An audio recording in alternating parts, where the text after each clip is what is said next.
Later. Maybe another show we'll do some flamenco dancing. That's also kind of step.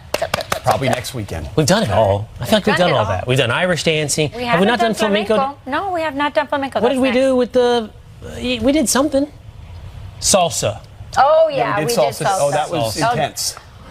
Oh, those dancers were dressed so sexy. I don't remember. I thought we were on Sábado You Gigante. don't remember?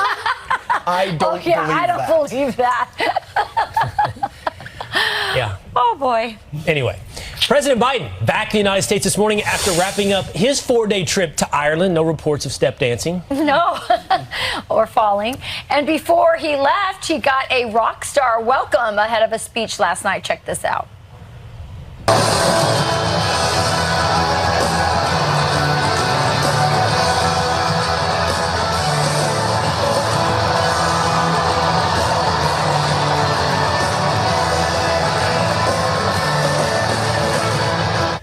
Well, Biden can't fill a conference room in the United States, but he's popular over there. Peter Ducey joins us live from Dublin. Peter, how you doing?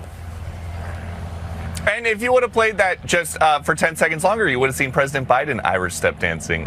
So maybe next hour we can do that. Just kidding. But his trip here was very, very light on U.S. policy. It was heavy on Biden family history. However, overnight, when he landed back in Delaware for beach weekend, he did address in detail the classified document leak. I've instructed the department to make sure that they get to the root of why he had access in the first place, number one. And number two, to focus extensively on the extent to which it all occurred.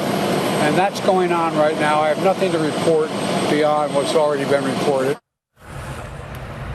Because he mentioned what's been reported, there is a new report based on those leaked documents that U.S. officials were aware of at least 4 additional Chinese spy craft flying over the U.S. That is according to the Washington Post. None of that really came up here, though. President Biden visited the Irish priest who delivered last rites to his son, Beau Biden, and he visited a hospice in County Mayo where his ancestors lived.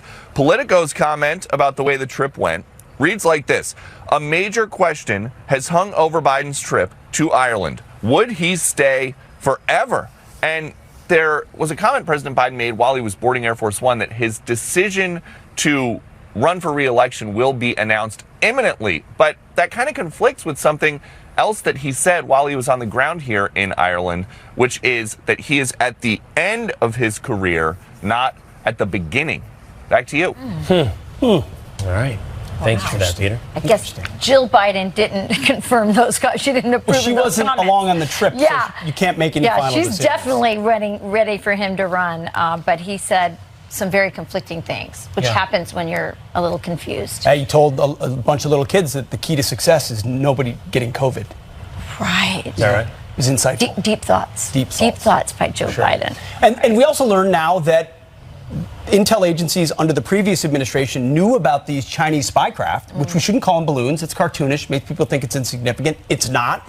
But the executive branch wasn't told about it. So it makes you wonder who knows what and what are they sharing, especially in light of these additional leaks that have come out showing our even more involvement in Ukraine than anyone would publicly admit. What can you trust? And that's what Stephen Mosher, who's with the Population Research Institute, the president, that's what he said on a program. I don't know which one. I think it's the Ingram angle. I think it was on Ingram. Yeah, last night. Check it out. Let's not call them spy balloons because that makes it sound like we're at a kid's birthday party. The Chinese call them espionage spy airships. They're airships. They're very sophisticated airships. They carry enough solar power panels to generate 10,000 watts of electricity. They carry sophisticated radar. They carry sophisticated cameras. They can gather information. Instead of doing the sensible thing and bringing it down over land intact, we waited until it was over water, shot it down, blew it up, submerged it, destroyed it, and we learned we cannot trust our government to be honest with us. You know, part of leadership is setting a good example when it comes to things like handling classified documents, taking responsibility for your mistakes when something like this happens. And we have to ask ourselves whether President Biden ever does this. Yeah, I mean, listen, it's obvious we can't trust our government, and there's more and more information leaking out about this. Let's bring in Dan Bongino, the host of Unfiltered with Dan Bongino, and also the author of the great book, The Gift of Failure. Dan, this just gets more and more troubling, and it's sort of like this drip, drip, drip. Like if we had gotten the whole information at the beginning, we would be even more alarmed than I think Americans were. And also, I think Stephen Mosher makes a great point. These are not, balloons like at a birthday party. These are spy ships. And they indicate, based on everything else we know that the Chinese are doing, that they are preparing for war. Yeah. Let's talk about a few things. So, Sure. Pete's on my show tonight, as he knows. He knows because he was there. And it's a really good hit. And we were supposed to talk about one thing, me and Pete. And we wound up going in a different direction on this leaker, the documents kid. And that's tied to this China story. I'm not trying to hijack your segment, I promise. Because the same thematic element applies here, right? And the theme here is that, Rachel, we've been lied to so often by our government about just about every significant major issue of our time that nobody trusts anything they say anymore. I mean, we could go through the list, but the segment's only, 5-10 minutes long, right? Benghazi, the PP tape hoax, collusion, the laptop. I mean, the list is endless of things we've been lied to about our government. So Pete and I are talking about this leaker, and the leaker story, I'm going to get to the balloon story, I promise you. But the leaker story, it seems pretty straightforward, right? No one's questioning the kid was he's an adult. The Massachusetts Air National Guard. No one's questioning the guy exists. And the story seems feasible, right? He's playing video games with these kids. He wants to look like a tough guy. Look, I got these documents. The story seems feasible, and yet you're like, yeah, I don't know. I'm not really sure. Totally, Dan. I'm dead serious. I'm just saying, I was a cop once, and if you come into my precinct, right, and the 5 prior times you've come in and given me a tip, it's turned out to be bull. You get the point, right? The 6th time, I'm going to do my homework on that. I'm not going to be like, I'm taking your first pass story. Yes. So on the Chinese side, this is how the story ties in here. When this story first broke, I was doing Unfiltered. We went live that night with that segment, and I said to you, that you can go pull it if the control room had time. I'd say to pull it up. I said, you know why this China spy balloon story is not a story? Because the story is that it's not a story. This has been happening forever. China's been dog walking us for the longest amount, by the way, over multiple administrations. Now, Trump took them a little more seriously than this administration does, but I said it's a story, this China spy balloon thing. I said these exact words, because it's not a story. Because we've been letting them do this. Because we're too preoccupied with woke videos the Navy's putting out on its Instagram feed, celebrating LGBTQIA, BIOPC, 2+1, whatever, videos, instead of actually doing what we should be doing, which is securing the homeland. Yeah.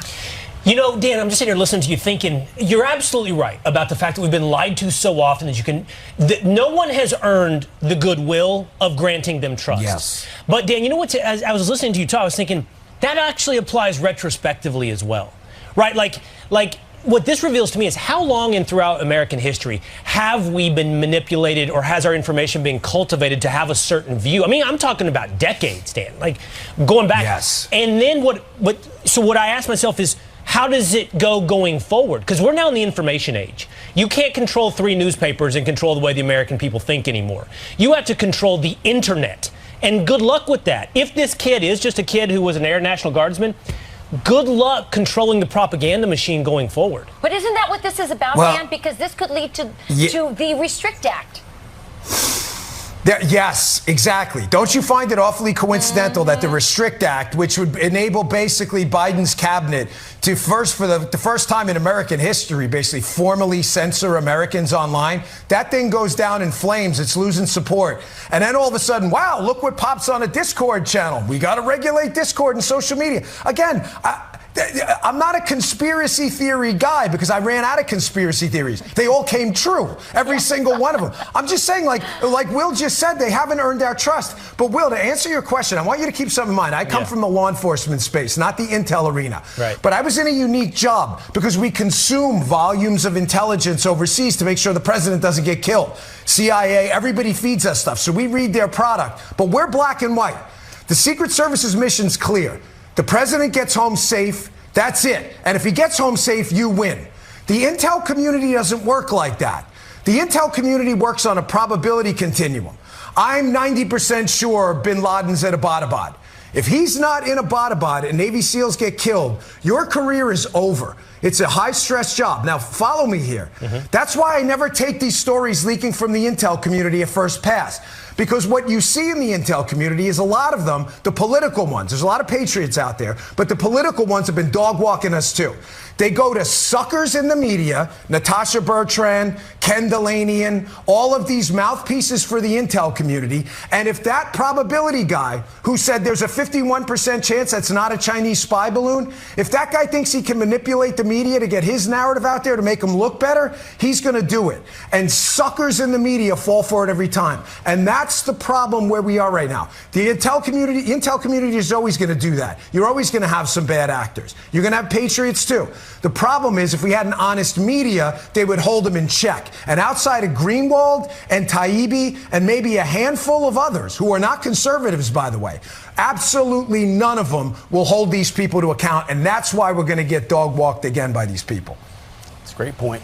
Bringing it as you always do. Dan, I know you'll have a great show tonight, too, on Unfiltered at 9 p.m. Who do you got? Well, I got the great Pete Hegseth. You may have heard of him. But this is probably our most stacked lineup yet. I got Dana White, covered UFC, was back in Miami, and they merged with WWE. I got Mike Rowe. Everybody loves Mike Rowe. I've got a former mobster. I love mob movies. I don't know about you guys. I want to see which ones were real and which ones weren't. It's a great segment. And an MIT professor, Max Tegmark, to talk about the increasingly growing threat of AI. This guy knows what he's talking about. It's not a hysterical segment. It's very reasoned. But this guy says straight up, listen, man, you better be careful with this thing. And he says something really surprising about China and AI, which really, if you watch the segment, you'll see it kind of caught me off guard. It's interesting. Really good show. You've got me hooked. Yep. I'm watching. I'm tuning in. Check it out. All right, thanks, Dan. Thanks, Dan. Thanks, Dan. So, speaking of AI, Tucker Carlson has a big interview Monday night. It will be with Elon Musk.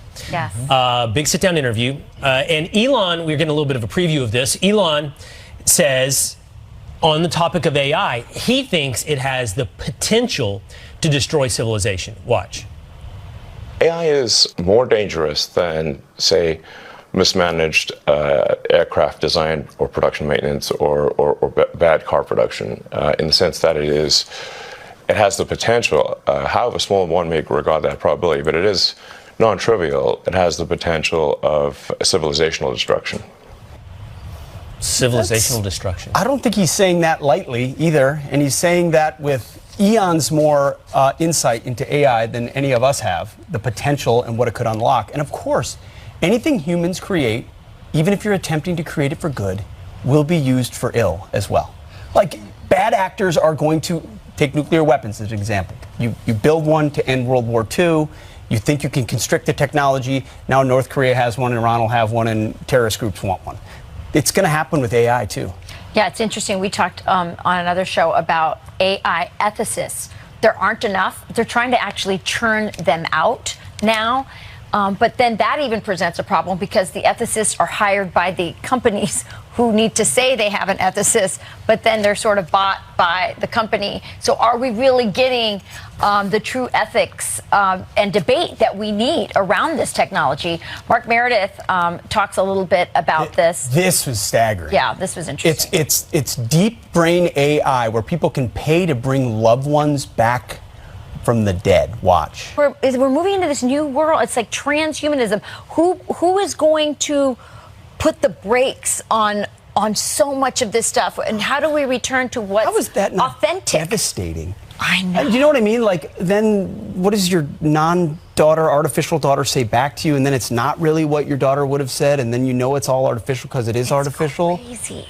It doesn't feel like it's good for your emotion, your psyche. Yeah, well, I'd love to bring a psychologist on this show to talk about that. That would be really interesting. Yeah, we will. We'll continue that conversation tomorrow. We're going to dive more deeply into examples of how AI is impacting everyday life. Wow. It's coming up tomorrow. I think it kind of left us all a little speechless. Yeah. That's pretty heavy. Yeah. Okay, let's turn to a few additional headlines. We're going to start with this. A Fox News alert. Panic in the capital of Sudan.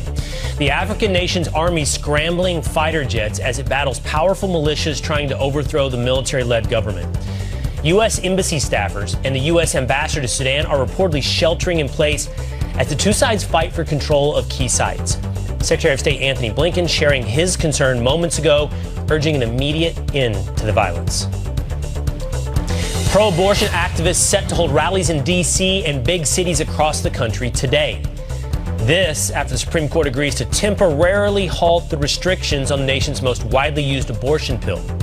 Justice Samuel Alito imposing a 5-day hold on a lower court ruling. This follows the DOJ's appeal of a Texas judge's ruling calling for the suspension of the FDA's approval of the drug due to safety concerns. And a Jersey Shore town steeped in faith is celebrating the grand opening of its new cross-shaped pier. A ribbon cutting happening in just hours in Ocean Grove. It was rebuilt after the original one was destroyed back in 2012 in Superstorm Sandy. The construction team says the new pier is built to withstand any storm. And those are your headlines. It's pretty cool.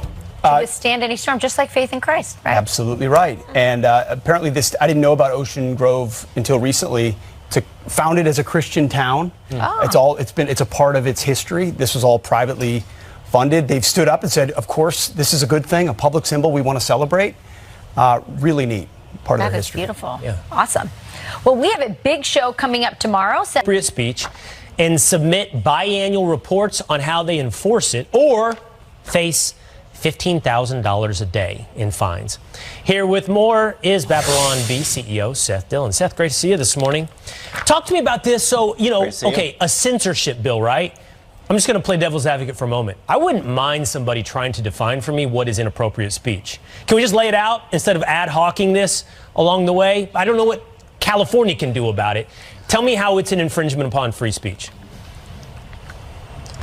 Well, I mean, the big issue is these categories that they're trying to regulate. They have these broad terms: misinformation, disinformation, extremism, radicalism. They want policies on these things.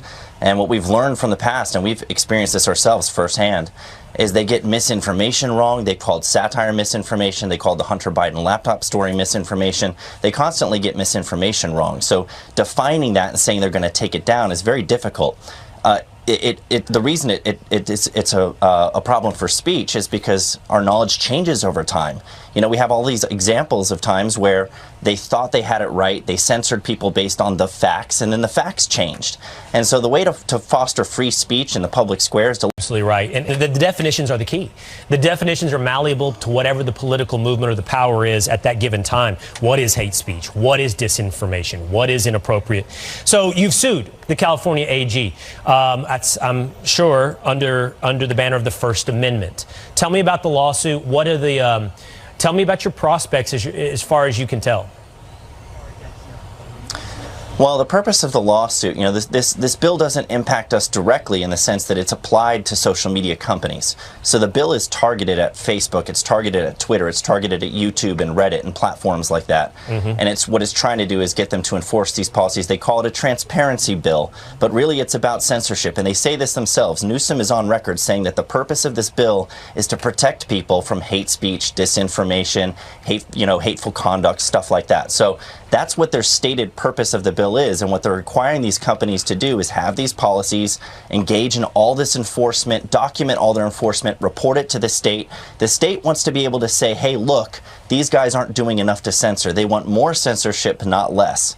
And so it doesn't apply to the Babylon Bee directly, but it does in the sense that it's affecting these platforms that are what the Supreme Court has called the public square of the digital age. We have to be able to speak on these platforms, not have state actors involved telling us what we can and can't say and requiring transparency reports to get sent back to the government so they can tell us, which of these platforms is unacceptably allowing too much speech. Another clear, stark choice, I guess another platform on Gavin Newsom's bid for President of the United States. You too can have this in Tennessee, in Texas, in Florida, if you like Gavin Newsom, or that little dystopian empire being built in California. Seth, always great to see you. Thank you.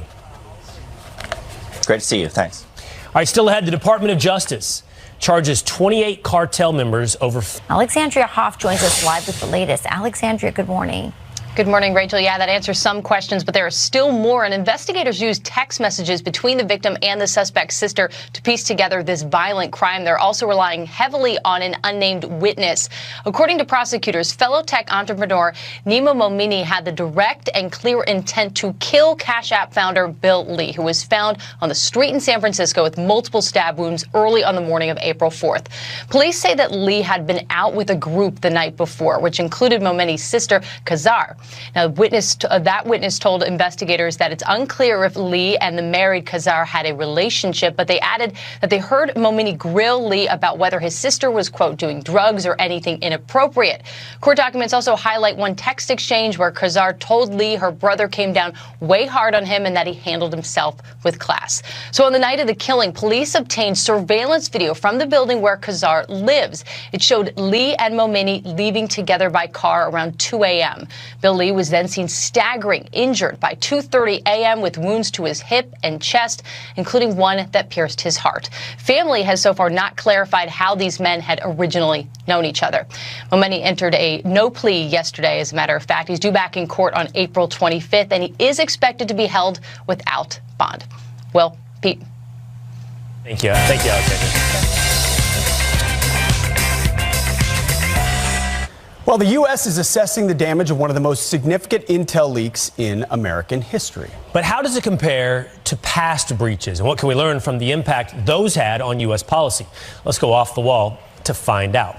Perhaps the most infamous example of a leak that impacted U.S. foreign policy is Daniel Ellsberg and the notorious Pentagon Papers. This is back in the 1970s. March of 1971, Daniel Ellsberg leaked top secret studies that showed the status and the history of America's involvement in Vietnam. It's kind of like the Afghanistan Papers. Ultimately, the government knew how poorly the war was going, did a study on it. It revealed all of that. Didn't want the American public to know that. Daniel Ellsberg brought it to the New York Times, and they ultimately published it. And that's sort of the key. He leaked this information to the New York Times and the Washington Post, had major blowback for our military and political structure. But the real point of the Pentagon Papers, Pete, ended up being the fight between those newspapers and the federal government. Because the Justice Department fought Ellsberg and the Times, and there was actually a temporary injunction against the publication of those reports based on national security concerns. It was launched. The articles came out in March.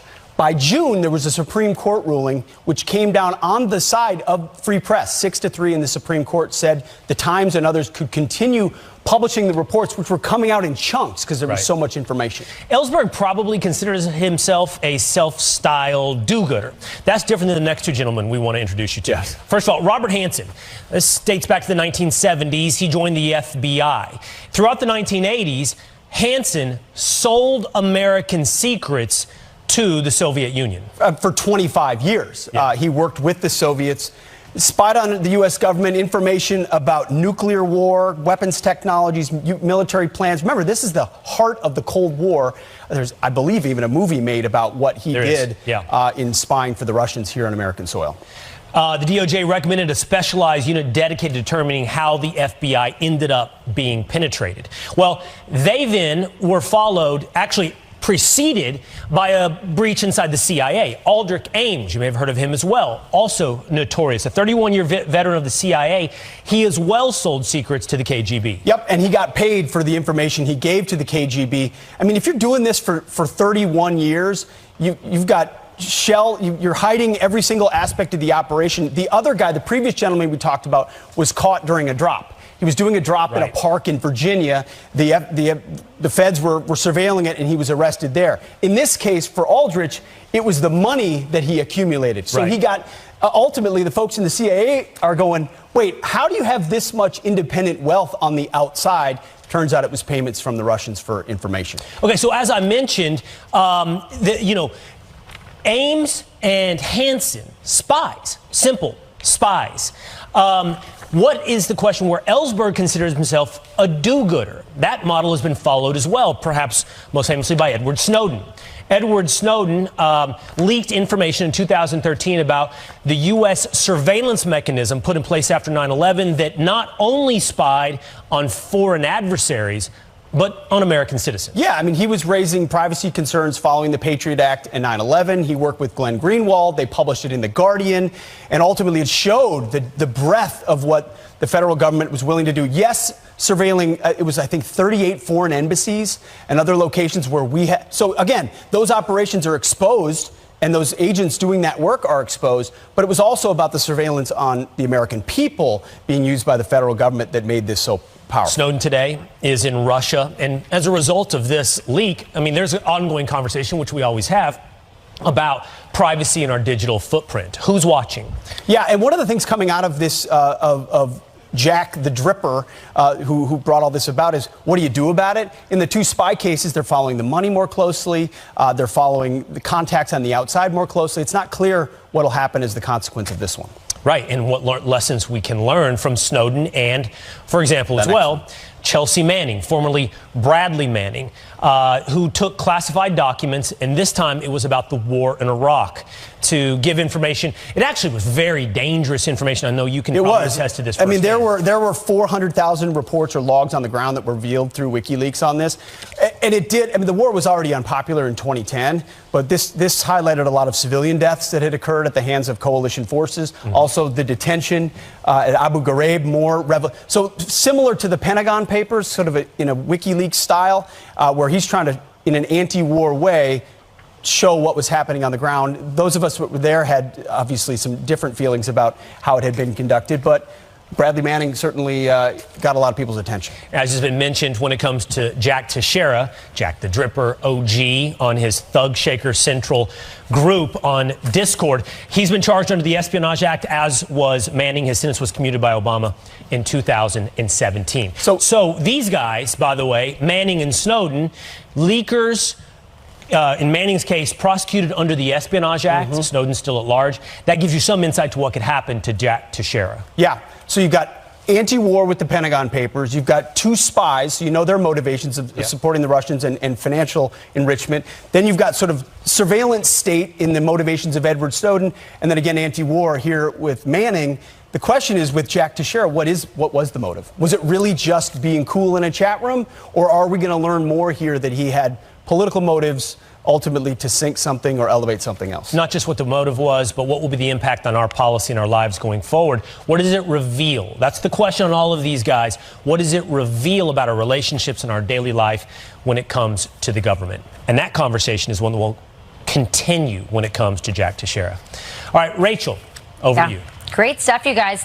Thanks. I suspect it's going to lead to more government support for the Restrict Act, which makes me very nervous. I don't want our government spying on us more. But good stuff. It's great to have the history of it. Thanks, guys. Thank you. All right. We begin with this. A standing ovation for a rookie New York City police officer as he makes his way out of the hospital 10 days after he was shot in the line of duty. Officer Brett Bowler was shot in the hip while chasing a man who got into a fight on a bus. The bullet hit a vital artery. Bowler's partner and other officers quickly took action to stop the bleeding, which of course saved his life. The suspect faces attempted murder charges. Montana is on the verge of becoming the first state to ban TikTok on personal devices.